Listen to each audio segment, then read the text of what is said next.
नमस्कार, आप देख रहे हैं राष्ट्रवाणी और मैं हूं आपके साथ सिमरनजीत सिंह।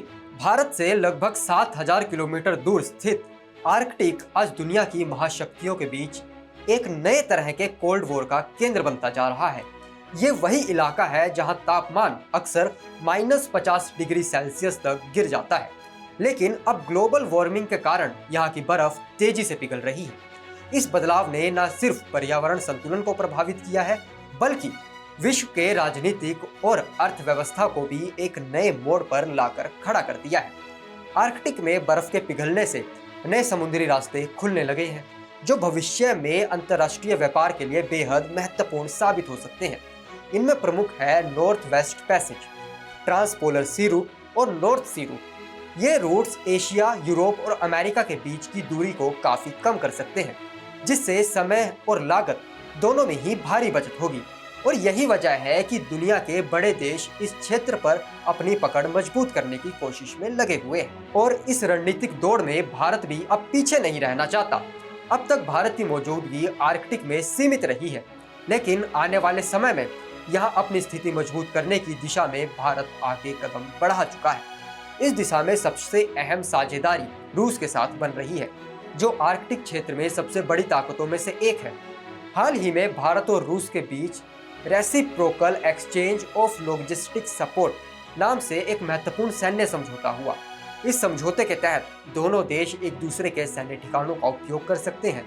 इसमें एक समय में 3000 सैनिक, 10 सैन्य विमान और 5 युद्धपोतों की तैनाती की अनुमति शामिल है। हालांकि इस समझौते को लेकर कई तरह की गलतफहमियां भी फैलाई गई, जैसे कि भारत रूस के साथ किसी युद्ध में शामिल होगा या रूस भारत के लिए किसी पड़ोसी देश पर हमला करेगा। लेकिन वास्तविकता इससे बिल्कुल अलग है। असल में ये समझौता मुख्य रूप से संयुक्त सैन्य अभ्यास, प्रशिक्षण, मानवीय सहायता और आपदा राहत अभियानों के लिए बनाया गया है। लेकिन इसकी असली ताकत इसकी रणनीतिक लचीलापन में छिपी है। यदि दोनों देश किसी महत्वपूर्ण मुद्दे पर सहमत होते हैं, तो वो एक दूसरे के क्षेत्र में अपने सैन्य संसाधनों की तैनाती कर सकते हैं। यहीं पर आर्कटिक की अहमियत और बढ़ जाती है। रूस चाहता है कि भारत उसकी आर्कटिक रणनीति में भागीदार बने, खासकर मुरमांस्क जैसे रणनीतिक इलाके में, जो रूस के लिए आर्कटिक का मुख्य द्वार है। यहाँ से रूस अपनी समुद्र और ऊर्जा शक्ति का विस्तार करता है। यदि भारत को यहाँ पहुँच मिलती है, तो यह उसके लिए न केवल व्यापारिक बल्कि सामरिक दृष्टि से एक बड़ी उपलब्धि होगी। आर्कटिक की बर्फ के नीचे तेल, गैस और दुर्लभ खनिजों का विशाल भंडार छिपा हुआ है। अनुमान तो ये है कि आने वाले 20 से 25 वर्षों में ये क्षेत्र दुनिया के सबसे बड़े ऊर्जा केंद्रों में से एक बन सकता है। ऐसे में भारत जैसी तेजी से बढ़ती अर्थव्यवस्था वाले देश के लिए यहाँ मौजूदगी रहना बेहद जरूरी हो जाता है।